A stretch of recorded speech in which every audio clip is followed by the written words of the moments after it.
তো গত কয়েক বছর যাবৎ ঈদ মানে শাকিব খানের সিনেমা, মানে শাকিব খানের সিনেমা ছাড়া ঈদ যেন কি একটা শূন্য শূন্য লাগে, যে ঈদটা পরিপূর্ণ হয় নাই।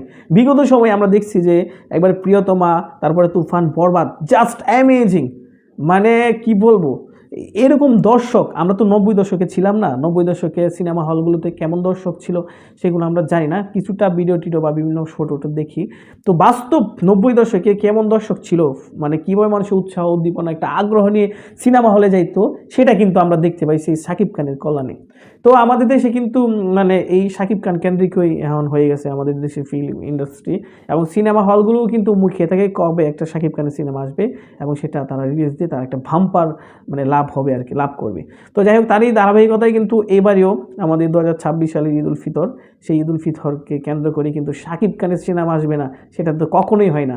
এই জন্যই আবার এই ঈদের আনন্দকে কয়েক গুণ বাড়িয়ে দিতে আবারও কিন্তু চলে এসছে মেগাস্টার শাকিব খানের প্রিন্স।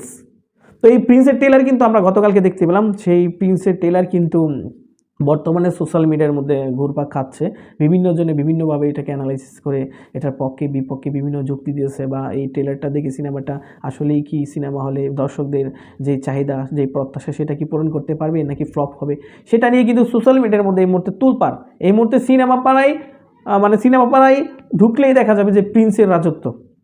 এটার নেগেটিভ কথা মানে এটার নেগেটিভ নেতিবাচক বিষয়গুলো তুলে ধরুক বা পজিটিভ বিষয়গুলো তুলে ধরুক, শুধু প্রিন্সই, পাশাপাশি আদারওয়াইজ কোনো কিছু সিনেমা বের হয়েছে আরফান নিশো বা চঞ্চল চৌধুরী, আমি আসলে এগুলোর খোঁজখবর রাখি না, যেহেতু আমি খোঁজখবর রাখি না। আমার শাকিব খানকে ভালো লাগে, শাকিব খানের সিনেমার খোঁজখবরই রাখবো।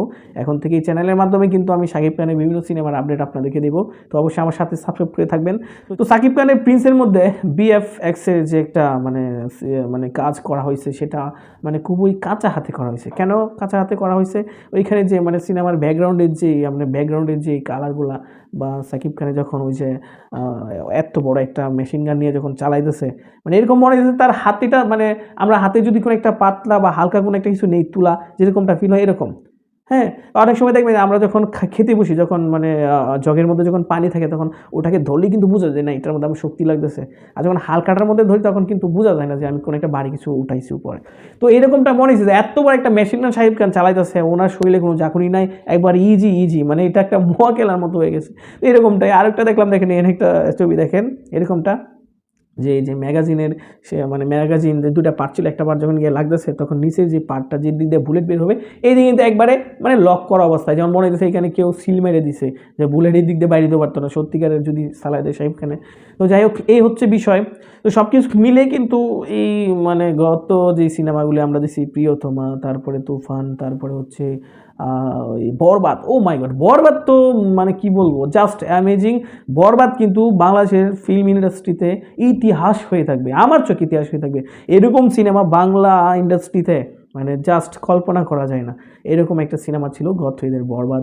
তো ওই বরবাদের সময় আমরা দেখছি কীভাবে মানুষ মানে হলের মধ্যে গেছে, প্রায় ঈদ শেষ, তারপরে কিন্তু বরবাদের আমেজ কমে নাই। তো দেখা যাক এই প্রিন্স কতটা মানুষের প্রত্যাশা মানে পূরণ করতে পারে। সাকিবিয়ান যারা আছেন, শাকিব খানের ভক্ত যারা আছেন, তারা তো শাকিব খান মানেই মানে অনেক কিছু, শাকিব খান মানেই আপনারা সিনেমা হলে যাবেন।